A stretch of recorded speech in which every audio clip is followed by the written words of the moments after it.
بسم اللہ الرحمن الرحیم۔ حضرات، بار بار آپ کو زحمت دینا اور تکلیف دینا مجھے بھی گوارا نہیں ہے، لیکن کیونکہ آپ ہی کے ذریعے سے عوام تک پہنچا جاتا ہے اور ملک کے مخدوش حالات کا تذکرہ آپ کے ذریعے سے لوگوں تک پہنچتا ہے،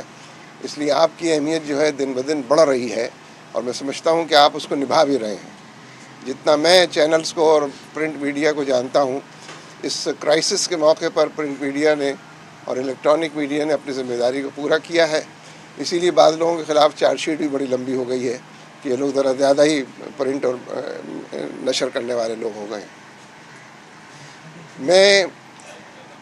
بات کشمیر سے کرنا چاہتا ہوں۔ سید علی گیلانی کی گرفتاری اور ان کی نظر بندی کی ہم مذمت کرتے ہیں، اور میرا خیال ہے کہ اگر اسی موقع پر کشمیر کمیٹی بھی اس کی مذمت کر دے، اور یہ انسانی حقوق کی پامالی کی بدترین مثال ہے کہ جو نمائندہ فرد ہے اور حریت کانفرنس کا ایک دھڑے کا ہیڈ ہے، اگر اس کو بھی بھارتی حکومت اور کشمیر کی جو کٹ پتلی حکومت ہے اس کو بھی آزادی سے بات کرنے کا، اپنا موقف بیان کرنے کا اور ایک پرامن جدوجہد کو لیڈ کرنے کا پورا موقع نہیں فراہم کرتی، تو اسی سے اس بات کا اندازہ لگایا جا سکتا ہے کہ بھارت کا کیس کتنا کمزور ہے۔ اس وقت ہماری حکومت کو اور بالخصوص کشمیر کمیٹی کو کھل کر میدان میں آنا چاہیے،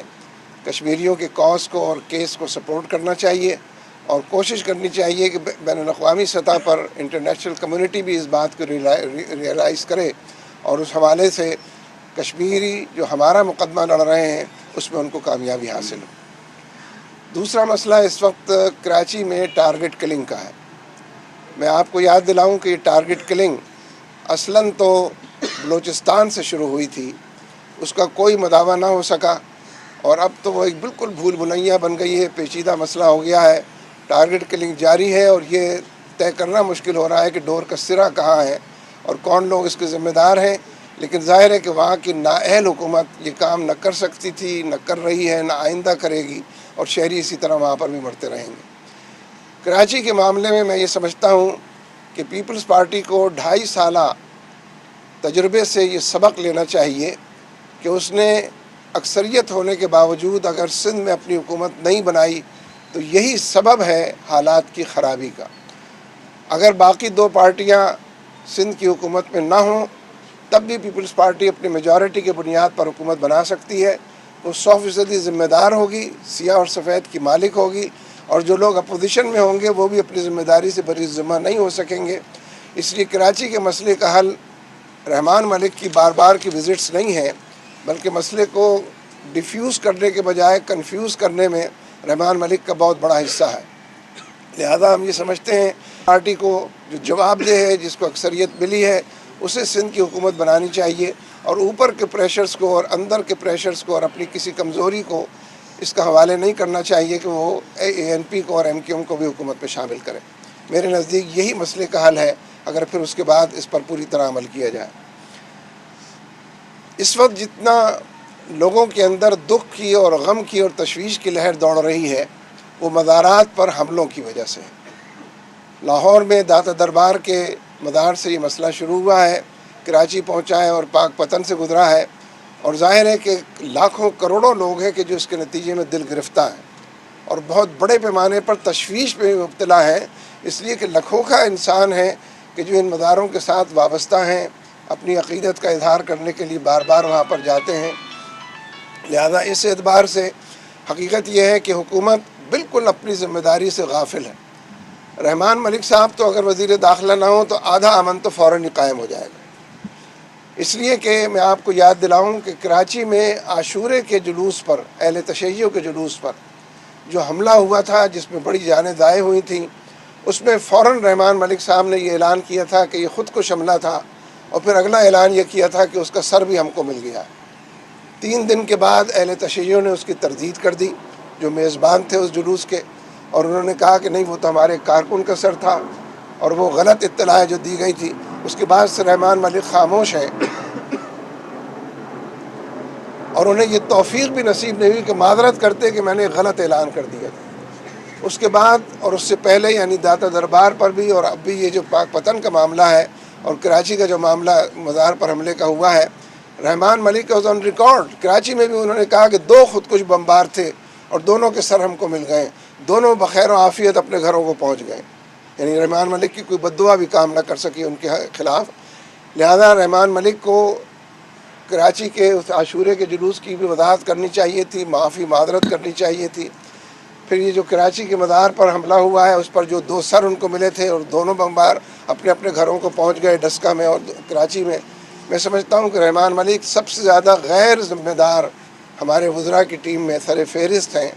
اور اب یہ پاک پتن میں بھی انہوں نے پھر یہ اعلان کیا ہے کہ یہ خودکش بمبار تھا جس انہوں نے یہ کیا ہے. خودکش بمبار کا نام لے کر وہ اپنی ذمہ داریوں سے صاف بری ہو جاتے ہیں اور یہ سمجھتے ہیں کہ اب ان کی کوئی جواب دہی کہیں پر بھی نہیں ہے. ہم یقین کے ساتھ یہ بات کہتے ہیں کہ بلیک واٹر ان تمام چیزوں میں ملوث ہے، بھارت کی ایجنسیاں اس کے اندر ملوث ہیں اور وہ چاہتے ہیں کہ ہمارے معاشرے کے اندر سنی شیعہ فساد ہو، دیوبندی بریلوی فساد ہو. لیکن میں عوام کو ٹریبیوٹس پیش کرتا ہوں، ان کی تحسین کرتا ہوں کہ عوام اس قدر جھلائے ہوئے ہونے کے باوجود اور ان کو اتنا مشتعل کیا گیا ہے ان تینوں مزاروں پر 4 جلسوں کے حوالے سے، لیکن اس کے باوجود عوام کمپوز ہیں، پرامن ہیں، اپنے مقصد کی طرف بڑھ رہے ہیں اور اس سازش کا شکار نہیں ہو رہے ہیں جو بلیک واٹر کی تنظیم کی طرف سے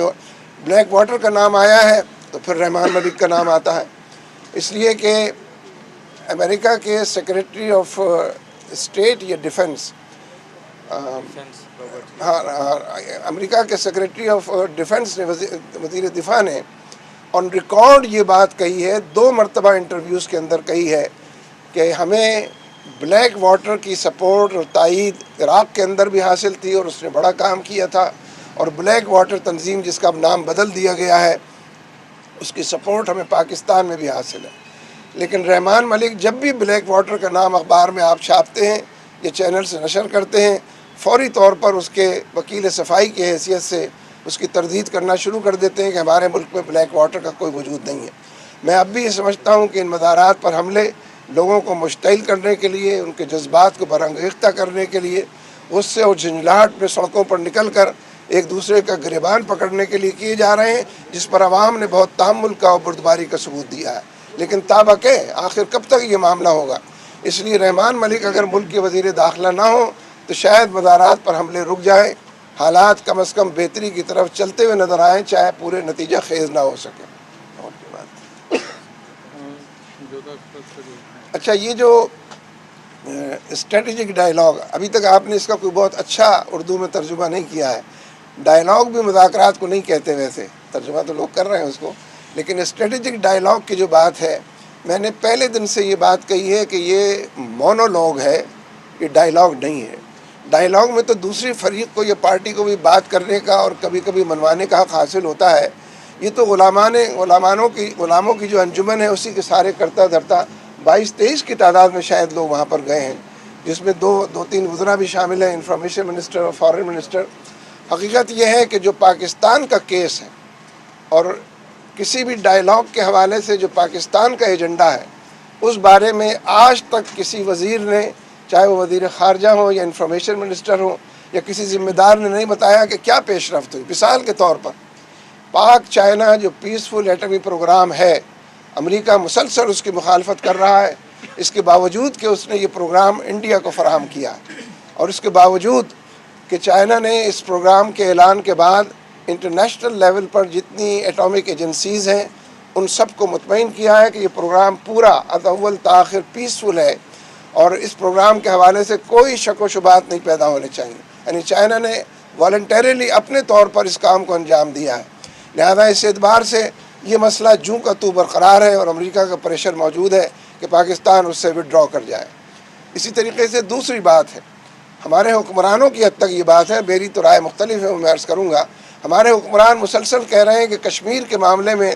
امریکہ جو ہے ثالثی کا کردار ادا کرے، اور امریکہ نے ٹکا سا جواب دیا ہے اور وہی بات دہرائی ہے کہ جو بھارت کہتا ہے کہ یہ انٹرنیشنل ایشو نہیں ہے، یہ بائی لیٹرل ایشو ہے، اس کو دونوں فریق مل کر طے کریں اور مل بیٹھ کر طے کریں. امریکہ اس کے لیے تیار نہیں. میری رائے یہی ہے کہ امریکہ کا ثالثی نہ کرنا ہمارے لیے خیر کا اور رحمت کا باعث ہے، اس لیے کہ امریکہ بھارت کا کیس پلیڈ کرتا ہے، بھارت کے حوالے سے اس کی وکالت کرتا ہے، اور پاکستان کو ہمیشہ اس نے لیٹ ڈاؤن کیا ہے اور آئندہ بھی یہی خدشہ یہ توقع اس سے رکھنی چاہیے کہ وہ پاکستان کو لیٹ ڈاؤن کرے گا۔ تو یعنی یہ دو ایشوز تو بہت اہم ہیں۔ بعض لوگ بتا رہے ہیں کہ انرجی کے حوالے سے وہاں بڑی پیش رفت ہوئی ہے، لیکن ان کانکریٹ فارم اس کو بھی نہیں بتا پا رہے ہیں کہ وہ کس چیز کو پیش رفت کہتے ہیں۔ اگر اس کو کہتے ہیں کہ ایران کے ساتھ جو معاہدہ ہو رہا تھا پائپ لائن کا، اور اس کو انرجی اگر آپ مان لیں تو اس معاہدے کے بارے میں رکاوٹ دور ہو گئی ہے کہ امریکہ کہتا ہے کہ چلیے آپ کر لیں، یورپی ممالک نے بھی اس کی اجازت دے دی۔